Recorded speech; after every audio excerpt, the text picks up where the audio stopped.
Law of attraction में एक important concept मौजूद है जो समय और स्थान की सीमाओं को पार करती है। इसे मिरर प्रिंसिपल और मिरर टेक्निक के नाम से जाना जाता है। मिरर टेक्निक मात्र एक सिद्धांत नहीं है, ये अस्तित्व का मौलिक नियम है। ये एक सत्य है जो हमारी वास्तविकताओं को आकार देता है।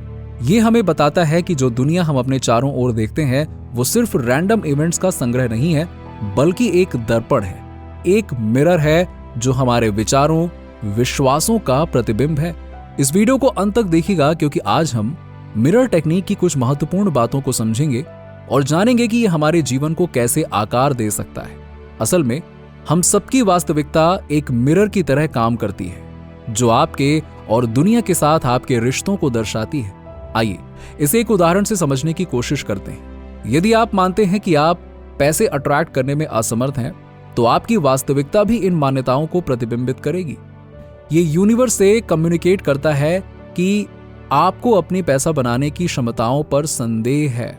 नतीजतन आपको ऐसी परिस्थितियों का सामना करना पड़ेगा जो आपकी धारणाओं को वैलिडेट करती हैं। आपको ये पहचानना होगा कि बाहरी दुनिया का दर्पण मिरर की तरह काम करता है और आपकी आंतरिक दुनिया को प्रतिबिंबित करता है। आइए अब उन इंपॉर्टेंट टिप्स को देखते हैं जो आपको अपनी इच्छाओं के अनुरूप वास्तविकता को आकार देने में सक्षम बनाती हैं।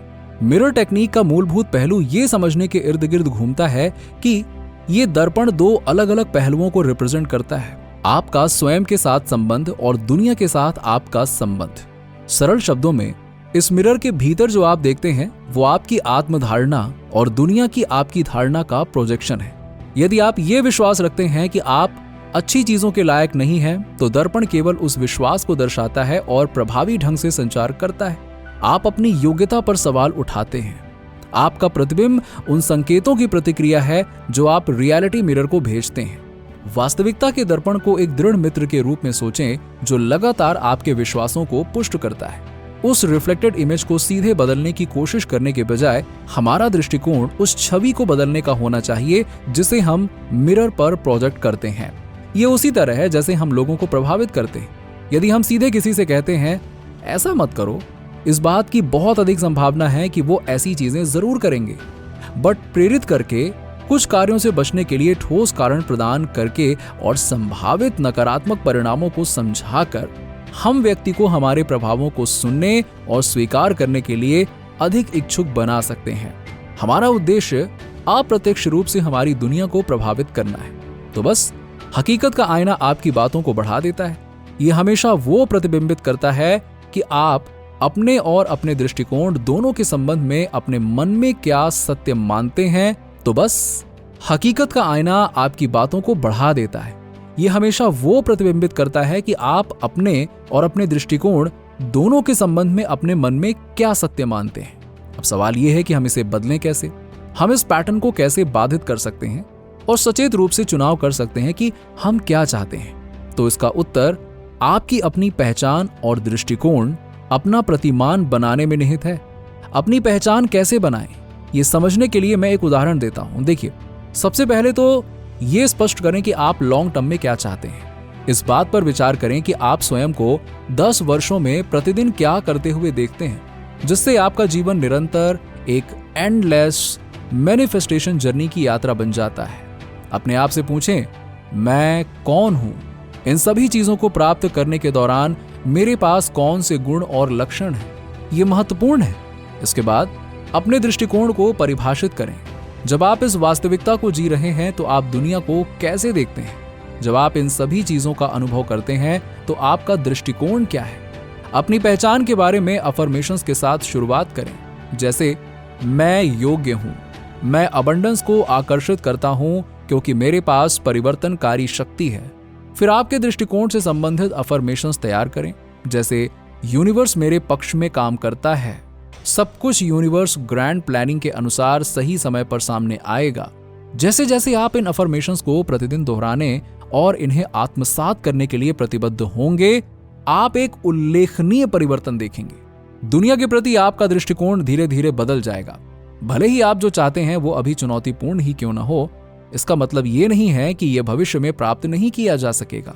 सभी महान उपलब्धियों के लिए समय, अभ्यास और धैर्य की आवश्यकता होती है। इसीलिए अपनी यात्रा का सम्मान करें और डर को आपकी इच्छाओं को हासिल करने से पीछे ना हटने दें।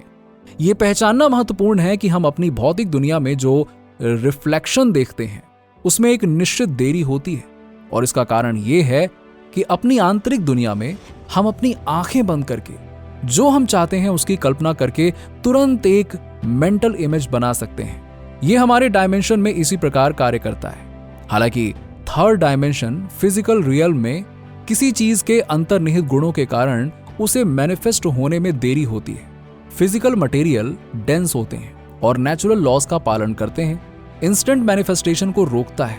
यह हमें हमारी नेक्स्ट स्टेप की ओर ले जाता है, जो है आपको अपनी इच्छाओं को साकार करने के लिए लंबे समय से स्थापित अपने विश्वास को कायम रखना चाहिए। इसका मतलब है कि जब तक आपका उद्देश्य पूरा नहीं हो जाता तब तक आपको अपनी पहचान और दृष्टिकोण के प्रति सच्चे बने रहना होगा।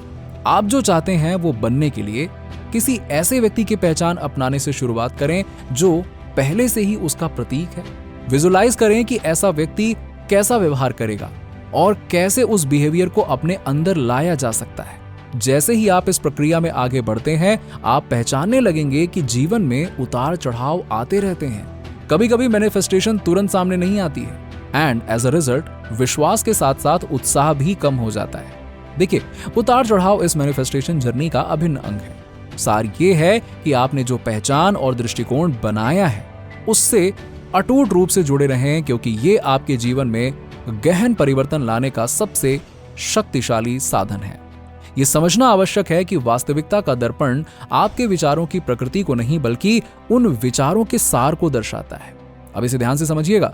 यदि आप लगातार असंतोष व्यक्त करते हैं और अपने असंतोष के भीतर कुछ ऐसी चीजें पाते हैं जैसे कि मैं अपनी नौकरी से घृणा करता हूं, मैं अपने बॉस को बर्दाश्त नहीं कर सकता, मैं अपने लाइफ पार्टनर से निराश हूं, तो दर्पण आपकी नफरत की भावना को प्रतिबिंबित नहीं करता बल्कि आपके असंतोष को दर्शाता है। उदाहरण के लिए, मुझे इन बिल से घृणा है, तो परिणाम स्वरूप आपको अधिक बिलों का सामना करना पड़ सकता है। मुझे अपनी नौकरी से नफरत है, तो और अधिक ऐसी स्थितियां सामने आती हैं जो काम के प्रति आपके असंतोष को बढ़ाएंगी। जितना अधिक आप शोक करते हैं कि आपके पास क्या कमी है और आप किस चीज से बचना चाहते हैं, उतना ही अधिक जीवन उन कमियों को प्रतिबिंबित करेगा। फाइनली, मिरर टेक्निक हमारी आंतरिक दुनिया और हमारे द्वारा अनुभव किए जाने वाली वास्तविकता के बीच इंसाइट प्रदान करता है। ये हमें सिखाता है कि हमारे विचार, विश्वास और इंटेंशंस हमारे चारों ओर की दुनिया को आकार देते हैं। एक दर्पण मिरर के रूप में कार्य करते हैं जो हमारे विश्वासों और धारणाओं को हमारे सामने दर्शाता है। इस सिद्धांत को समझकर और इसका उपयोग करके हम अपनी इच्छाओं को मैनिफेस्ट कर सकते हैं और अपनी पूरी क्षमता का उपयोग कर सकते हैं। मिरर टेक्निक हमें अपनी वास्तविकता के सह निर्माता बनने के लिए आमंत्रित करता है। हमें उस छवि को आकार देने के लिए मार्गदर्शन करता है जो हम बनना चाहते हैं और हम क्या हासिल करना चाहते हैं। जैसे ही हम आत्मखोज और परिवर्तन की इस यात्रा पर आगे बढ़ते हैं, हम एक हिडन इनर पावर का उपयोग करते हैं जिससे हमारे जीवन में सूक्ष्म लेकिन गहन परिवर्तन होते हैं। इस टेक्निक को अपनाने से हमें अपनी इच्छित वास्तविकता को मैनिफेस्ट करने, सीमाओं को पार करने और हमारे भीतर की असीमित क्षमता को अपनाने की शक्ति मिलती है। नीचे कमेंट में बताइए कि वीडियो कैसा लगा। अगर आप हमारे चैनल पर नए हैं तो फटाफट ऐसे ही वीडियोस के लिए हमारे चैनल को सब्सक्राइब करके बेल नोटिफिकेशन को ऑन कर दीजिएगा, जिससे आपको ऐसे ही वीडियोस के अपडेट्स मिलते रहें सबसे पहले।